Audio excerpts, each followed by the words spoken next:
How are we doing today? You know, this is your 100th day here in my shop. I hope you didn't go out on the town to celebrate without me.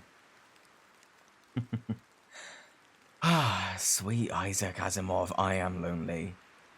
Oh, these badlands are getting to me. Good news though, I got all I need to finally start you up. I cannot wait. Like, you have no idea. I bet you don't even know how big of a deal you are to me. Well, of course you don't. You haven't even been turned on yet. Here I am talking to a deactivated android when I could be booting you up for real. Alright, first of all, I need to hook up your power supply. It took me a while to find a fusion reactor that I could hook up to your system safely. Fusion tech is considered a bit outdated in robotics these days. Yeah, now we're cooking with gas. Okay, we run diagnostics. Everything seems to be in working order. We can begin step 2 then. You know, I finally got that part I needed to get your higher functions up and running. Behold, the Rosso drive, the key to starting up your higher intelligence. They really don't make these anymore. They were unique to your model line. A beating heart made out of gears and hydraulics, carved out of a metal from the core of a rogue planet by the light of a dying star, bathed in the pale blood of a fallen angel. A curiosity, perhaps. To anyone that doesn't have your model of android in their workshop, at least. I got this from Johnny366, the creepy old Cinedarian junk broker at the bazaar. I spent 3 days becoming a regular at his shop. He loved a good game of jungle chess. I lost him on purpose every day, just so I could get him into a position where he felt confident enough to make a wager. And then I bet him 200 water credits and a kiss on the cheek against this one little trinket. He thought he had it made. I beat him in 9 moves. Man, I was so happy to finally wipe his smug face clean. And I was so happy to finally have this. I gave him a kiss on the cheek anyway. I was walking on air. I didn't even feel the slime he excretes from his ears. And now it's time for the moment of truth. Please work, please work, please work, please, please, please. Oh, yes, it worked, it worked. Hey there, sweet thing. It's alright, you're safe here. Shh, don't worry. I found you out in the Badlands in an old outpost. It took me a few weeks to get you the parts you need to start up. Also, you're still only maybe 80% finished. You still need a hydrogen governor and a silicon conversion unit. Oh, and a left arm. Hey, stop searching for memories. You don't have any. I know, it's freaky waking up with no memories, but I couldn't recover your memory chip. It was gone when I found you. I'm guessing the smugglers that use that outpost sold it off to an information broker. I made you a blank one, so at least you can keep all your memories after this point. You might still have some memories in your basic operating systems. You'll probably occasionally get a flash of deja vu. I can't help you with that, I'm sorry. Your identity as it was is probably lost to you. It will probably be maddening, but I don't want to mess with your RAM. How long have you been deactivated? Maybe 200 years ago, give or take. Oh, honey, no, don't cry, don't cry. Okay, wait, how can you cry? You should not be able to do that. No, okay, don't worry about that right now. Come here, you can cry on me. Shh. There. If it helps, I can tell you what I know about you. It's not much, but I can try and fill you in. You were a security model, although you were more of a support role. You don't have as many weapons as typical security androids do. You were created by the House of Tomorrow in order to aid in a community policing initiative.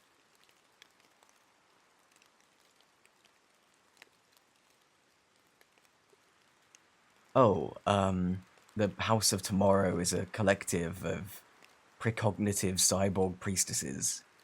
They were organized by the Temple of Syrinx in order to predict the future, but they wound up using their powers to take over.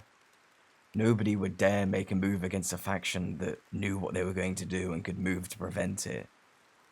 But they didn't trust carbon-based sentience, so they relied heavily on android security, especially in the early days. They created you to be empathetic. Your purpose was to police the outer stars in order to build up trust in the community. The trouble was, you and your siblings had, well, too much empathy. When they ordered to quell the war in the spring, a lot of them decided to switch sides, so the House of Tomorrow shut you all down. I'm guessing you were deactivated before that, though. You can't be one of the renegades because they all got destroyed in the war, and you can't be a loyalist because all the ones that remained in the hands of the House of Tomorrow got disassembled. My guess is when you were doing your job, you ran afoul of some spice smugglers. I found you in an old smuggler warehouse after all. They must have taken you out and decided to flee in case you had called for backup, maybe. The House of Tomorrow replaced your siblings with drones that were barely more intelligent than dogs. Shoot first, ask questions later, and all that. The new androids are unfeeling brutes, mostly. No, shh. Nobody is going to come after you. I removed anything they could use to track you. And besides, they don't really have any reason to. I bet your tracking chip isn't even listened for anymore. And if anybody did come for you, I'd fight them. I'd keep you safe, I promise. Here, I have something to show you. See this?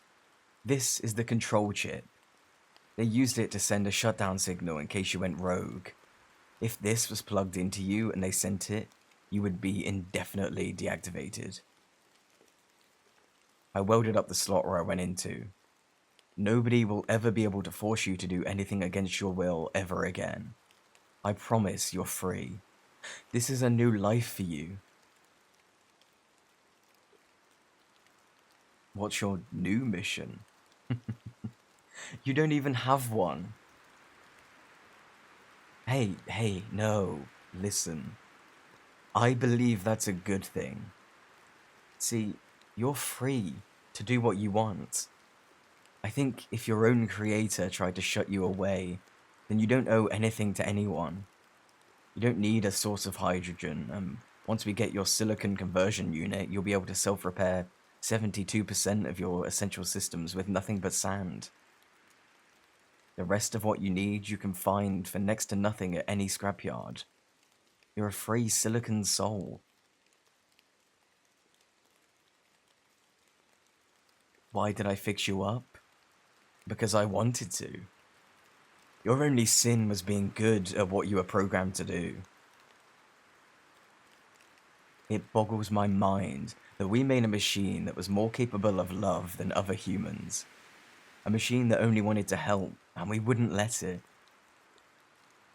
You did not deserve to rust in that outpost. You deserve another chance at life, and if I do anything to be worthy of this life of mine, then it would be to give you that chance. Me?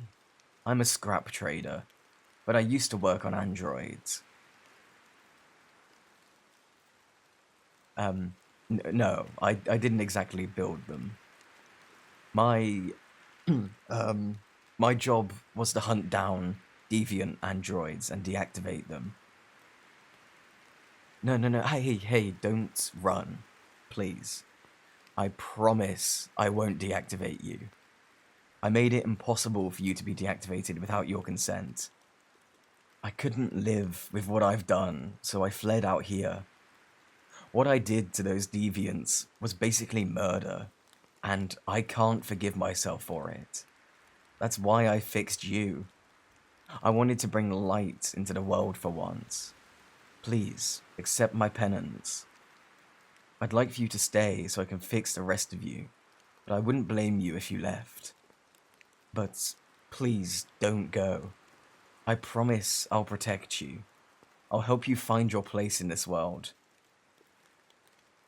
I am so lonely. I'd really like someone to talk to make these badlands a little less empty. Won't you stay with me a while? Thank you. Thank you for trusting me. Let me hold you for a while.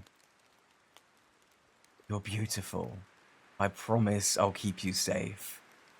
I promise I'll make your second chance count.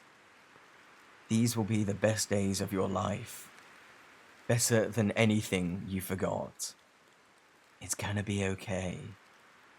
Shh. It's gonna be okay.